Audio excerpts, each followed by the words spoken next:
Welcome to this episode of Ask a Heidolph Rep. I'm Nate Kunzer, product specialist from Heidolph North America, and today we're going to be talking about why you may want to use a jacketed lab reactor vessel for your chemistry, specifically when it comes to scale up.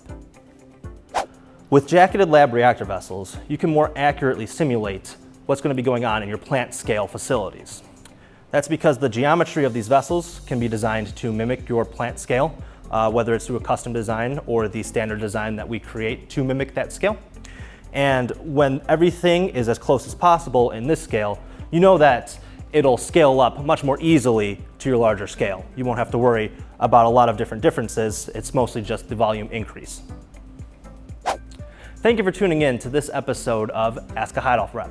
Again, I am Nate Kunzer, product specialist from Heidolph North America. And if you have any additional questions, feel free to reach out to us at hello@heidolph.com or on social media at HeidolphNA.